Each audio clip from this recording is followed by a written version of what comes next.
course, it wouldn't be necessary to repair mutations before the fall into sin, would it? This is something that's a feature of this life after the fall, and these mutations are being constantly repaired. Sadly, not all of them are repaired, and many problems accumulate.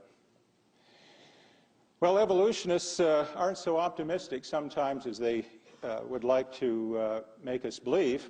Richard Lowenton, a very distinguished evolutionist, geneticist at Harvard University, in the book Human Diversity, says that despite the excited and optimistic claims that have been made by some paleontologists, no fossil hominid species can be established as our direct ancestor.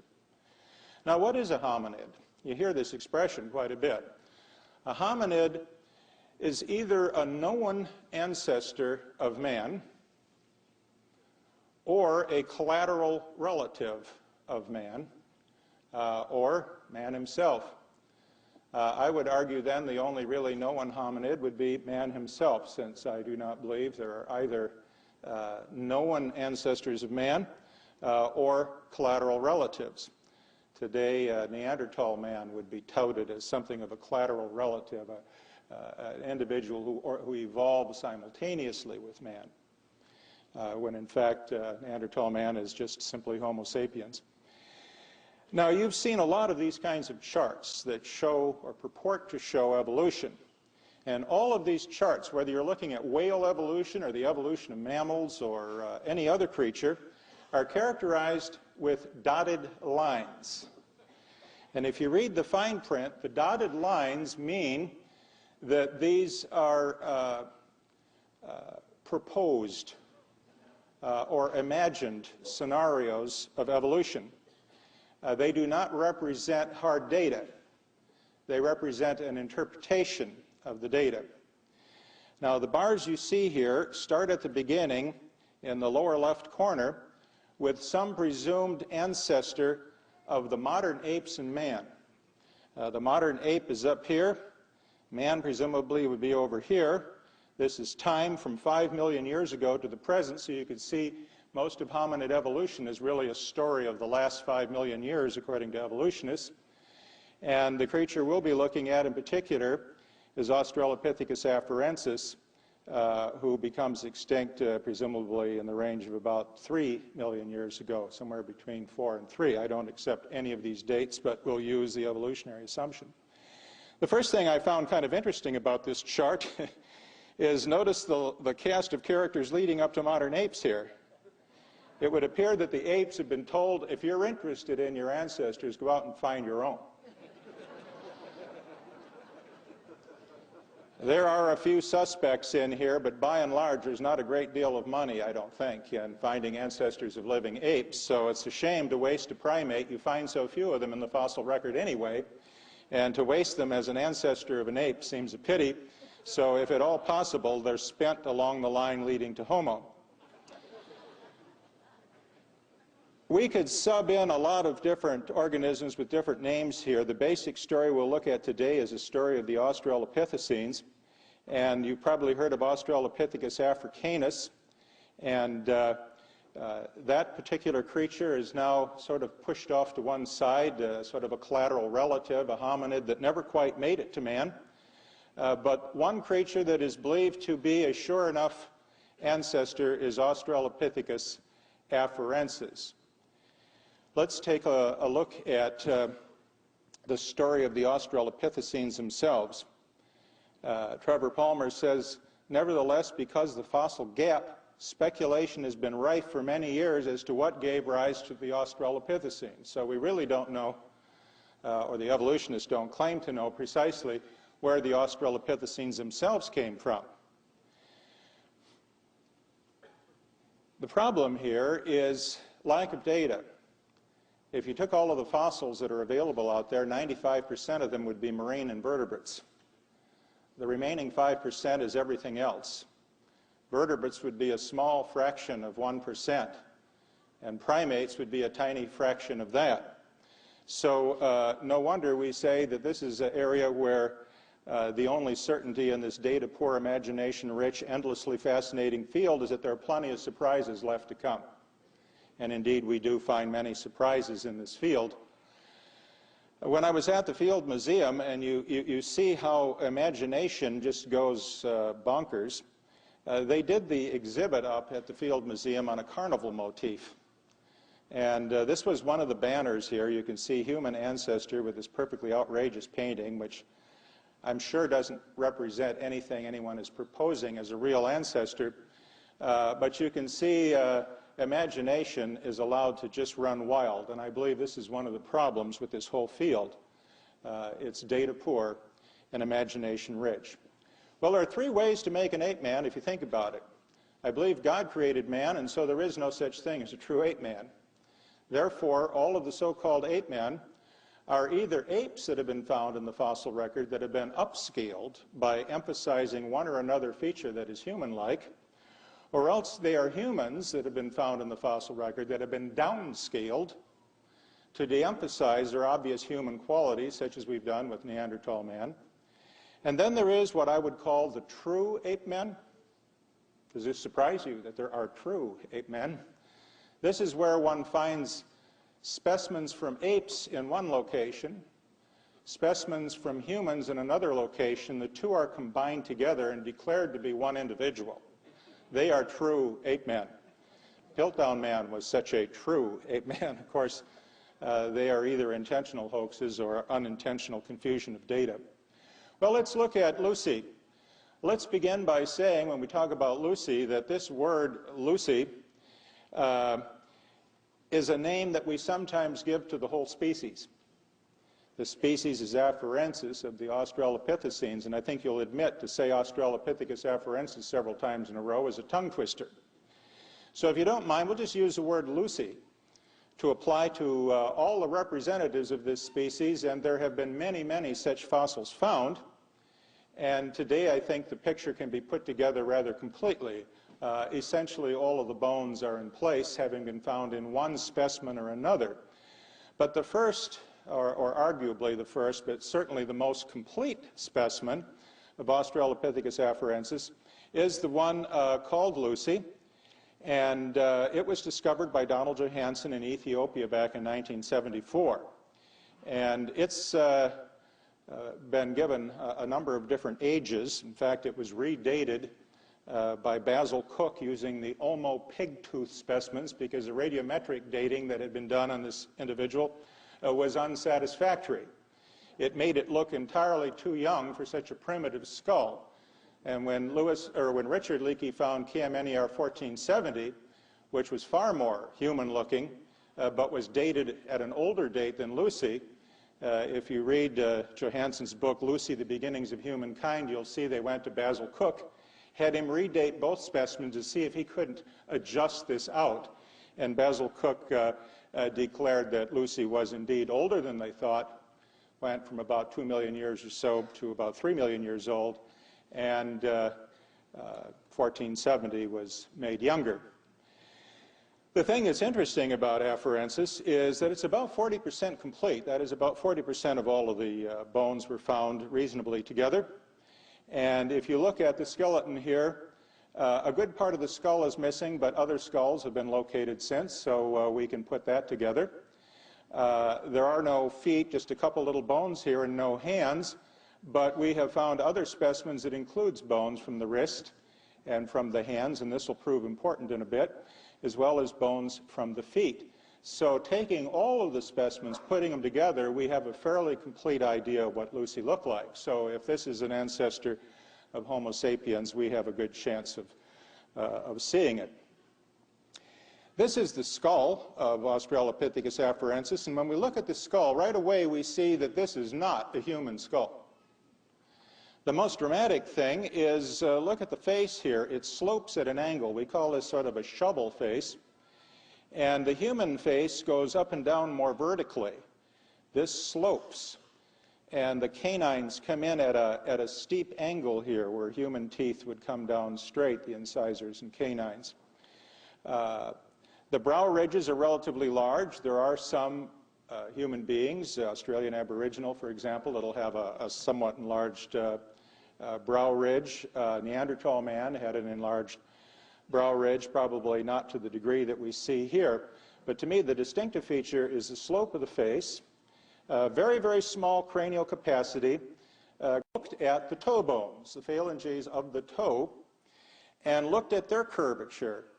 And the curvature, again, is at the high end of the apes.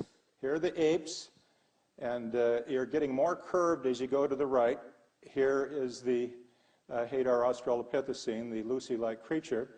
And human is way over here, the bottom one, way to the left. So highly curved fingers and highly curved toes. And their conclusion from all of this is that there is no evidence that any existing primate has long curved, heavily muscled hands and feet for any other purpose than to meet the demands of full or part-time arboreal or tree life. But this again would not be the way Lucy is displayed in our museums. Recently, well, not terribly recently, this is 1996, but Discover magazine came out with an issue on how man began to walk. And I might say walking is a really complicated feature. We give a lecture at Washington University School of Medicine. I don't give it, but one of our anatomists does, who's expert in this area. An entire lecture involved in what is involved with just simply taking a step or two. And it's a very busy lecture. It involves lots of muscles, bones, and ligaments, and neuronal control. And basically, walking is a repeated effort to fall on your face, prevented by putting a foot forward. And the human gait, the way we walk, is distinctive. No other animal walks the way we do. You know, some years ago I saw a movie on one of these things on television that comes on late at night that produce all kinds of weird, fascinating things. And it was about Bigfoot. Somebody had actually taken a home movie of Bigfoot. Have you seen this movie? It starts out, obviously, it's some guy dressed in an ape suit. And he's standing there looking back at the photographer to see when the photographer's ready. He clearly gets the nod and he starts to walk. And this is the way this ape-looking creature's walking.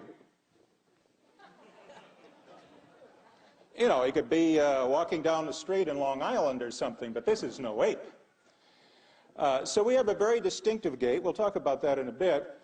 On the cover of this magazine, we see that the bones that they actually have are dark, and the light ones are bones that were added. Now, we have feet bones for Lucy, for the creature like Lucy, for Australopithecus afarensis, but I note that they interpret, that is, they show it in light, the foot. So rather than use any existing material, the foot is entirely speculated or interpreted. That allows them to put virtually human feet on this creature. Here they are. And the title of this article is, "Why Did We Ever Get Up on 2 Feet?" Now, those foot bones are completely different than the bones that actually belong to this fossil, which would have the highly curved toes. Why do they make the foot bones look this way?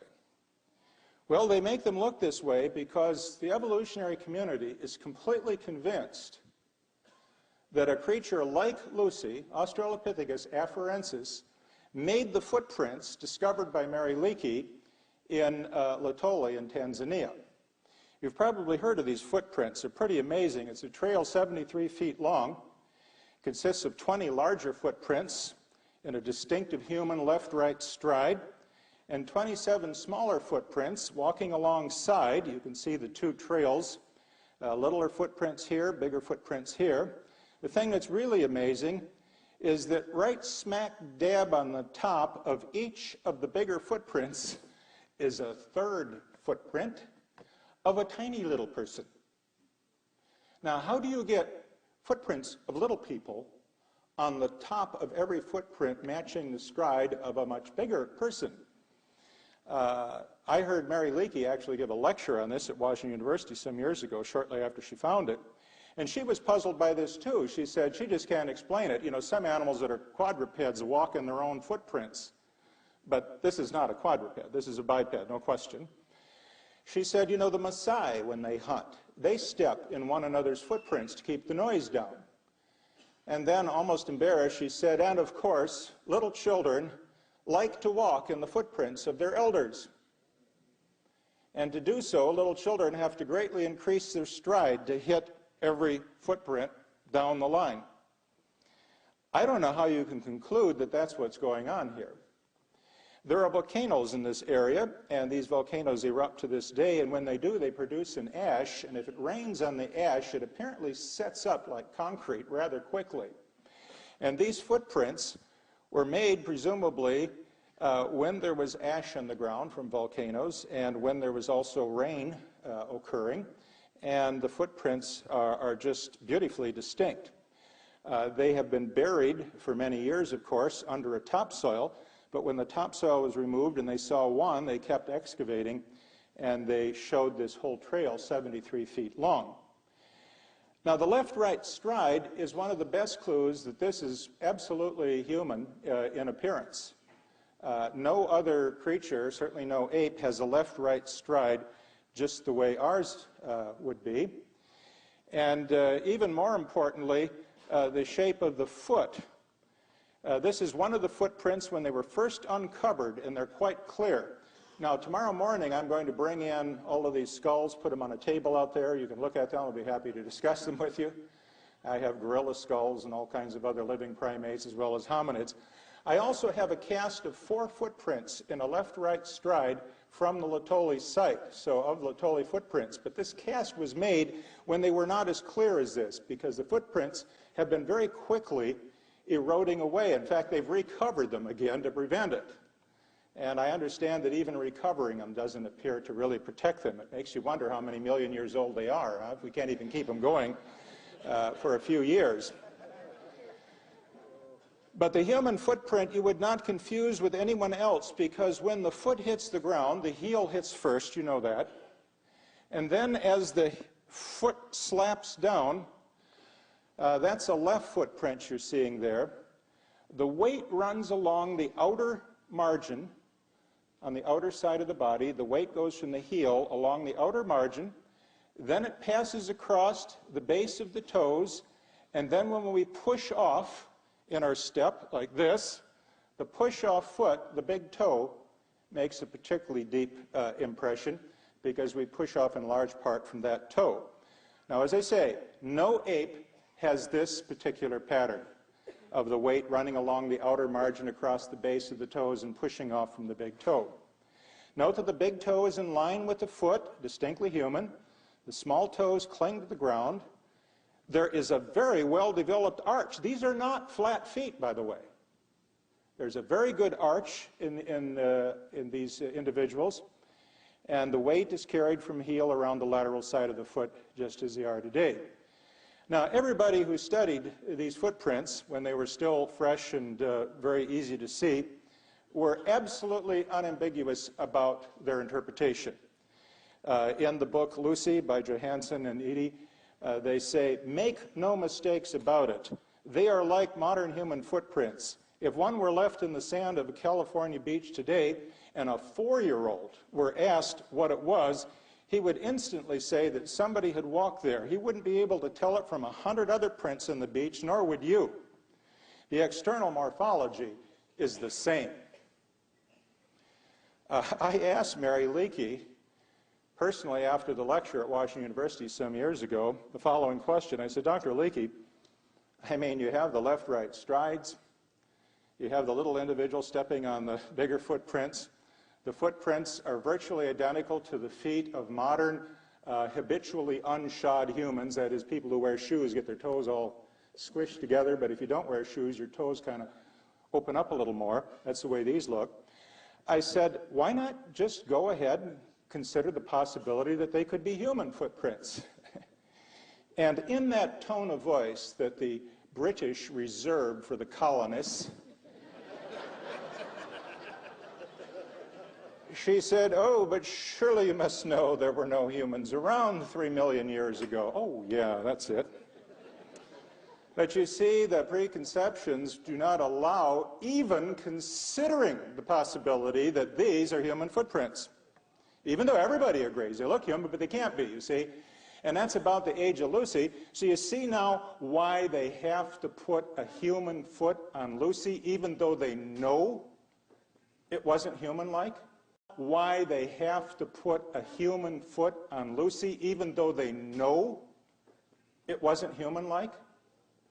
It's sort of like the wicked stepdaughters, isn't it? And trying to wear the slipper, you know, the glass slipper, to get their feet into Cinderella's slipper, and they just couldn't make it fit. And I think that's the position the evolutionists are in today with the Litohle footprints.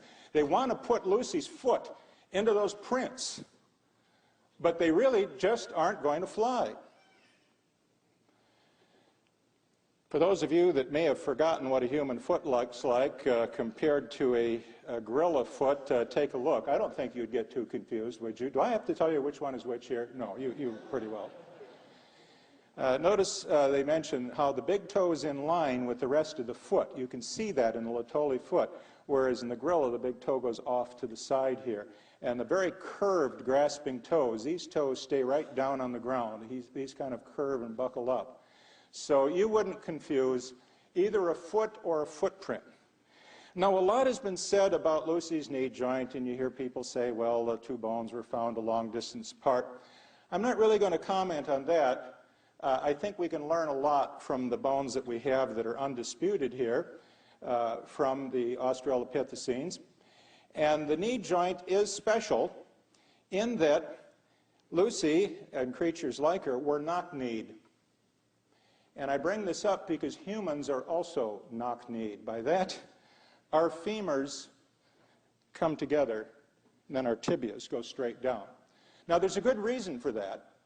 You see, if we had straight legs, our legs would be as far apart as our hips. And so particularly in women, they would be quite far apart. They go straight down because women have a broader hip to accommodate childbirth, right?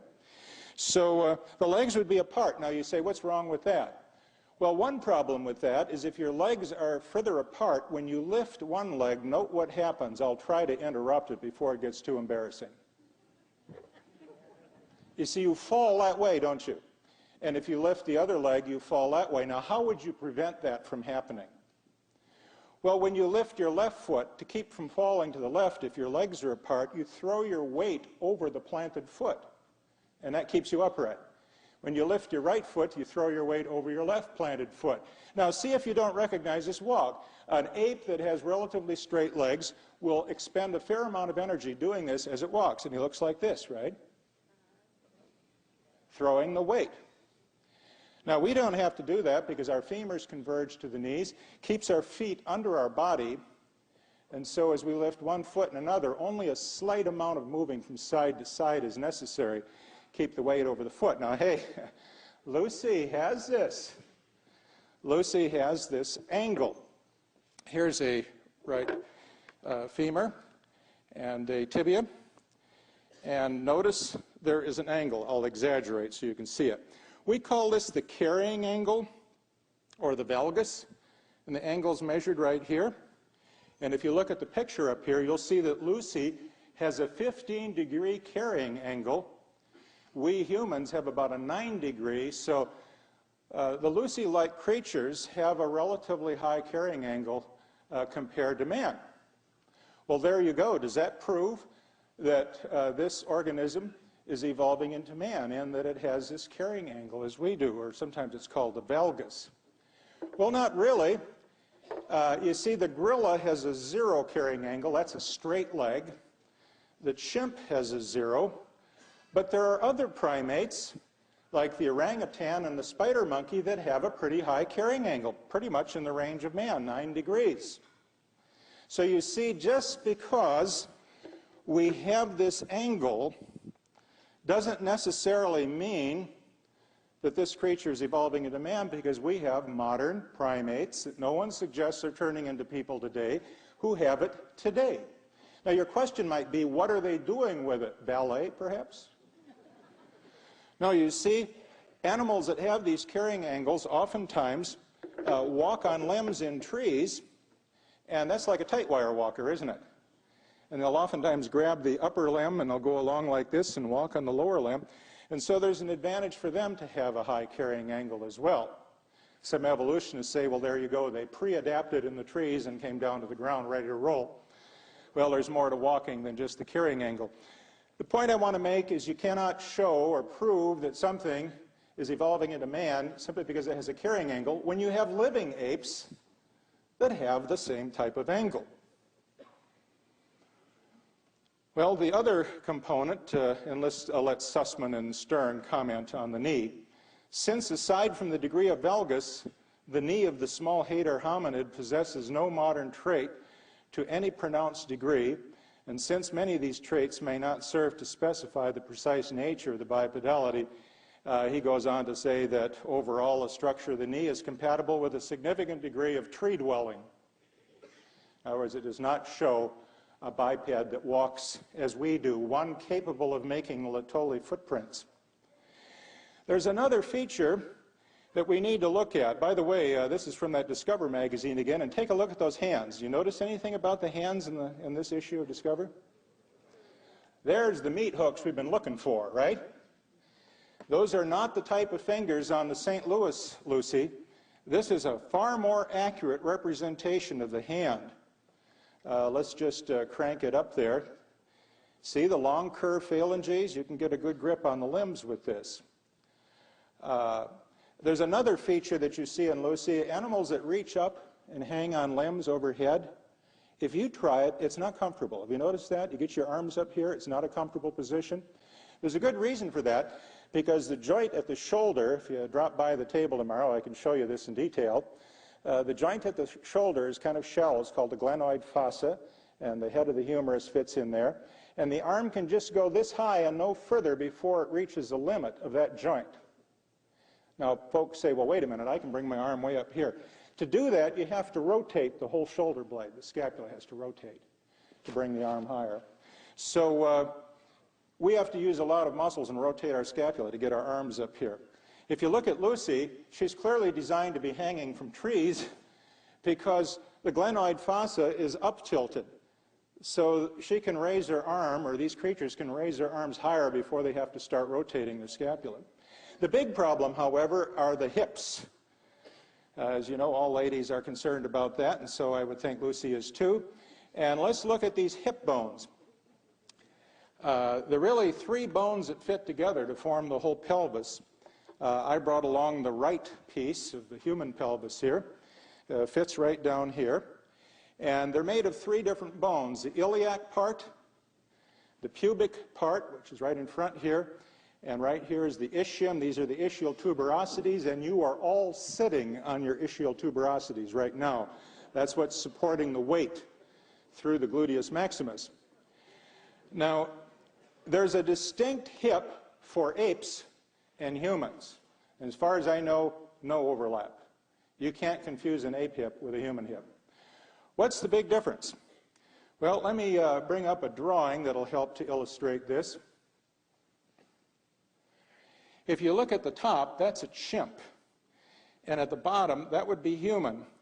Notice the iliac blades of the human go front to back like this. It almost looks like a steering yoke on an airplane when you get them both together, right? As you look at it, isn't that sort of like a steering yoke on an airplane? See the handle here and the handle here, upside down? Whereas the ape, the iliac blades flare out laterally. So if I put this in place, in the human, this blade would be here, and the ape, it would be out here. Got the picture? This versus this. Now, why is that important? You need to have it this way if you're going to walk, as humans walk. Why is that so? My students tell me that I was at one time or another able to use almost every item of clothing on my body to illustrate things. Handkerchiefs can make muscles, and if we have a muscle that attaches to the iliac blade here called the gluteus medius, and that muscle comes down from here to here, right across there, and attaches to this bump on the femur. Now that's important because when we lift our left leg, think of an articulated dowel now. If you lift the leg, what's going to happen? If these are articulated joints at the hip, this hip's going to fall, isn't it? Lift the left leg, the left hip will fall. If I lift the right leg, the right hip will fall. What keeps this from happening? When I lift the left leg, the muscle that goes between here and here tightens up, and it keeps that from happening. See that? It's attached here. So if you don't have this orientation of the iliac blade between here and here tightens up, and it keeps that from happening. See that? It's attached here. So if you don't have this orientation of the iliac blade, you cannot keep your posture as you walk perfectly even. Once again, you have to throw the weight back and forth to overcome this. Now on apes, the blade is like this. I've exaggerated a bit. The same muscle, gluteus medius, comes over the back side now. Notice that? It's going down the back. And apes have a center of gravity in front of their knees. They want to fall over forward anyway. And so this same muscle keeps them from falling further forward. So you can look at the pelvis and tell whether you're looking at an ape pelvis that cannot walk anything at all like we do, or a human pelvis. The big question is, what kind of pelvis does Lucy have? Well, Stern and Sussman said the fact that the anterior portion of the iliac blade faces laterally in humans, he's talking at, this is facing lateral out here rather than over, but not in chimps is obvious. The marked resemblance of Lucy to the chimpanzee is equally obvious. So you get the picture? The creatures like Lucy have the ape orientation of the iliac blades. Now, what are the evolutionists going to do about that? You're not going to believe this. Nova, have you heard Nova? There was a PBS Nova series in which Dr. Owen Lovejoy, a very distinguished, famous paleoanthropologist, was involved. And he's looking at Lucy's skeleton here, and he's lamenting the fact that the hips are all wrong.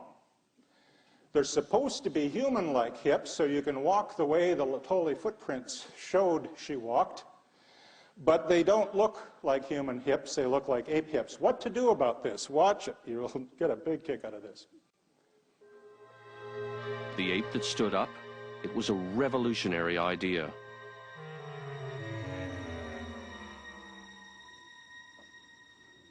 We needed Owen Lovejoy's expertise again, because the evidence wasn't quite adding up.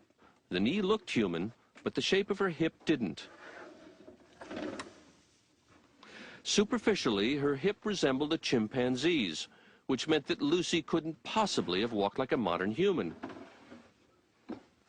But Lovejoy noticed something odd about the way the bones had been fossilized. When I put the two parts of the pelvis together that we had, this part of the pelvis has pressed so hard and so completely into this one that it caused it to be broken into a series of individual pieces which were then fused together in later fossils. So you see they were broken and they don't fit together properly. They did speculate in the program as to exactly who was responsible for breaking the hip, and current scientific evidence suggests perhaps a deer stepped on it. Here you can see a deer foot stepping on the bone. Isn't that a bummer? Let's see where it goes from here. This has caused the two bones, in fact, to fit together so well that they're in an anatomically impossible position. The perfect fit was an illusion that made Lucy's hip bones seem to flare out like a chimp's. But all was not lost. This is a power saw, friends. You may want to put your goggles on. Lovejoy decided he could restore the pelvis to its natural shape. He didn't want to tamper with the original, so he made a copy in plaster. Notice he's removing whole parts, not just cutting. He cut the damaged pieces out and put them back together the way they were before Lucy died. It was a tricky job, but after taking the kink out of the pelvis, it all fit together perfectly, like a three-dimensional jigsaw puzzle. Look how perfect. You can read a newspaper through the hole. As a result, the angle of the hip looks nothing like a chimp's, but a lot like ours. Yeah, now, this is what we call science. You can teach this in the public schools, but you can't criticize it, because if you do, that would be religious. So, Well, I think perhaps the best way to conclude is to let an evolutionist himself conclude here. David Pilbeam is a very, very distinguished and, in my view, a very, very honest, as many are, evolutionist.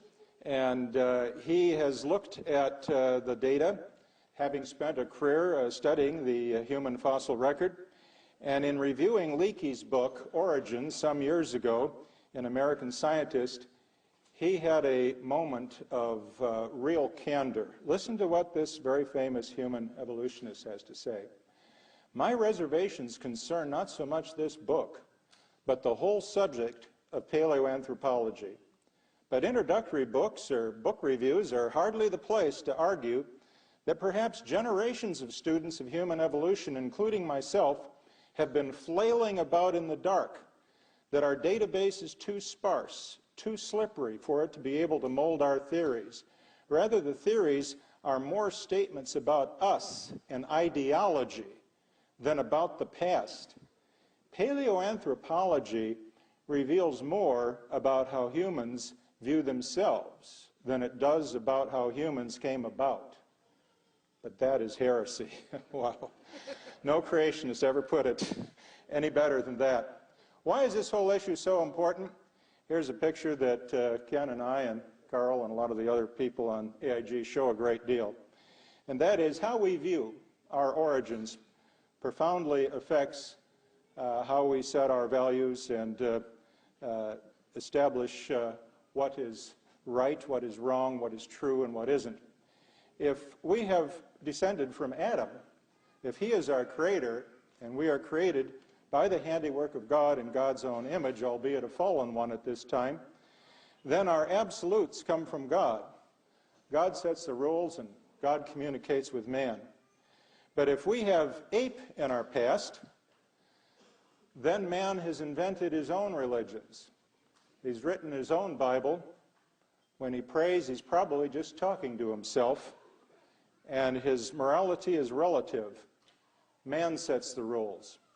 That leads to a host of problems that we see about us on all sides today, and that's why we at Answers in Genesis say we need to get back looking at Scripture from the very first verse, showing that God has indeed created man by the power of his Word and has made us to be obedient to him, to hear and learn his Word, to grow in the knowledge of his faith, and to be with him unto life eternal. We pray that that is the end of us all. And I would ask that in Jesus' name, and I thank you.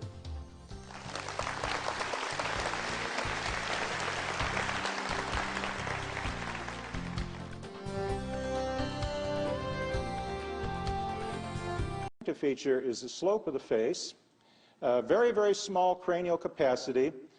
Cranial capacity of Lucy was small even by ape standards, so we're not going to confuse this skull with an ape. Another feature that I'll have occasion to bring up for those of you that want to stop by the table we'll be setting up tomorrow morning. I have $3,000 worth of hominid skull replicas, museum quality replicas with me, so you can kind of handle some of these skulls, including Lucy and even Piltdown Man and Homo erectus, Homo habilis, Australopithecus robustus, Africanus, Afarensis, the Tong's child. I have life-size museum quality replicas of all of these. And when you look at them, you'll notice when you compare them to human skulls, apes lack nasal bones. I always tell folks that if you just remember this, you'll have a good memory jog. Apes have trouble keeping their glasses up. If you feel right here where your glasses set, if you wear them, there's a pair of bones that come together here called the nasal bones. Apes don't have nasal bones. And then if you put the finger under the nose and you come up, there's a little bony spine that stops your finger from coming up. And that's called the nasal spine, and apes don't have a nasal spine. What do apes have? Well, if you look at the front of the ape here, no nasal bones, no nasal spine. If you look from the front, it looks like a jack-o'-lantern. You know how you cut the nose in the jack-o'-lantern? It's a triangular hole. That's the way this cavity looks in an ape. It's a rather just a triangular hole, whereas in human we have this, this distinctive bone structure. So all of these features are lacking.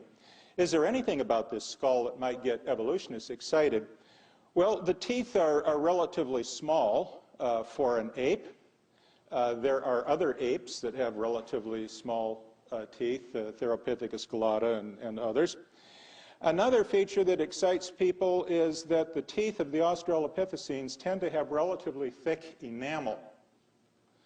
You see, apes have, by and large, thin enamel, and humans have relatively thick enamel. But it turns out that there are some apes alive today that have relatively thick enamel, like the orangutan. And so the thickness of the enamel probably relates more to diet than it does to any kind of an evolutionary scenario or paradigm. Well, let's look at other parts of Lucy. It seems like every major city has their own Lucy statue these days if you go around to the different museums. And this is St. Louis's statue, so if you don't mind, I'll just focus on St. Louis's statue. This was built about, probably 15 years ago or more now. And when we look at this statue, it's very lifelike. It has real hair in the surface, and it's standing about this tall, not very tall. And if you look at the mannequin, you see some distinctive features. First of all, very ape-like head. But the trunk and the breasts and the genitalia are distinctly human for a female. The arms and the hands are distinctly human, though possibly a little bit longer proportion-wise than most modern humans. The legs and feet are very human. In fact, look at this leg. If you were to shave that leg, it could be used in a Hanes ad, I would think. And notice that Lucy knows a little bit about modeling, too. As every good model knows, if you point the toe, it tends to extend the leg. And she appears to be doing a bit of that. Also, the hand up like this and pensively looking off in the air tells you that very likely Johansen had found a fossilized thought.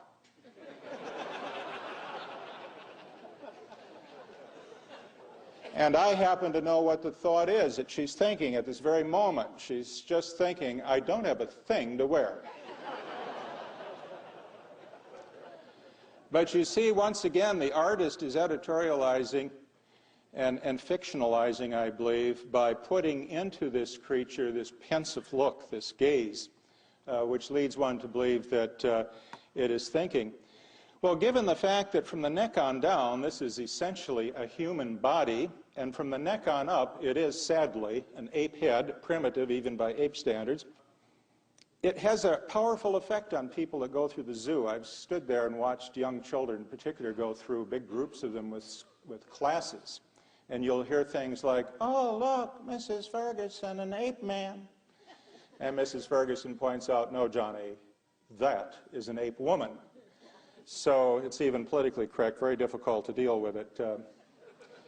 But see, you wouldn't have to know how to pronounce or spell Australopithecus afarensis. If you're a child, you just go through the museum, you look at it, ape head, human body, the message is very powerful.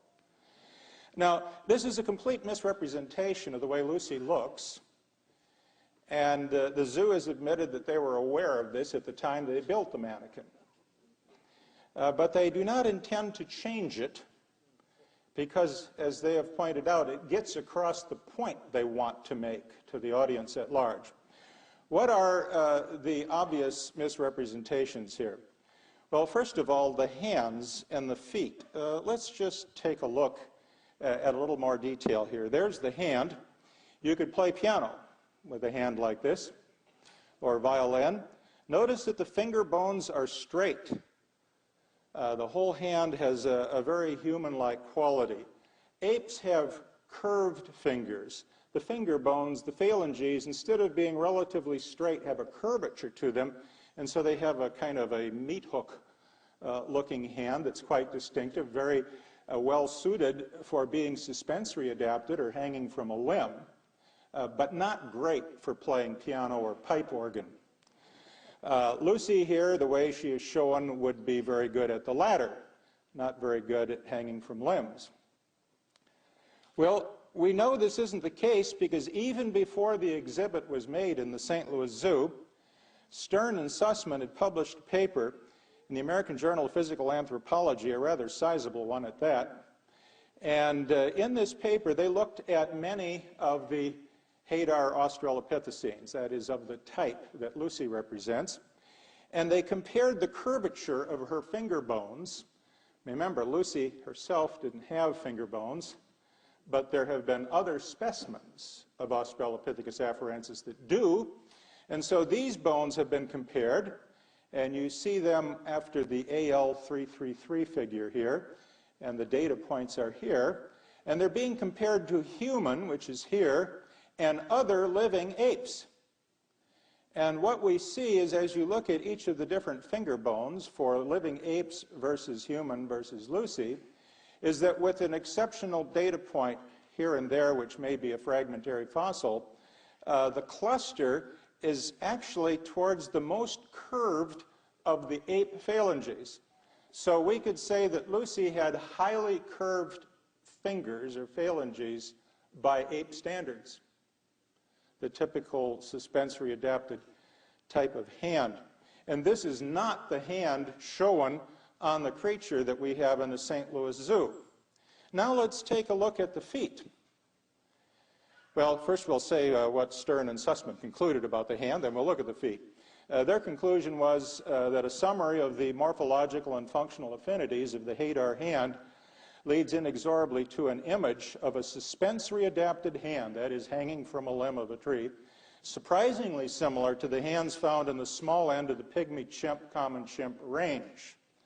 So it would be completely inappropriate for anyone to paint or make a model of Lucy showing anything other than highly curved fingers. Another recent observation that was published is that these particular Australopithecines, which include afarensis, have been found to have locking wrist bones. And this is found in knuckle walkers. So that if you really wanted to show Lucy properly in the zoo, it would be a good idea to get her down on her knuckles, as any proper ape would be, doing a bit of knuckle walking. But that wouldn't get the impression across that certainly our zoo in St. Louis wants to get across, and I doubt many will go for it. Let's look at that foot. Have you ever seen a foot like that before? Sure you have. Kick off a shoe. Take a look. Your foot is probably not quite that hairy, but this is a distinctly human foot. There is no animal on Earth that has a foot remotely like the human foot. So this may be another misrepresentation, and once again, Stern and Sussman looked at the toe bones, the phalanges of the toe, and looked at their curvature. And the curvature, again, is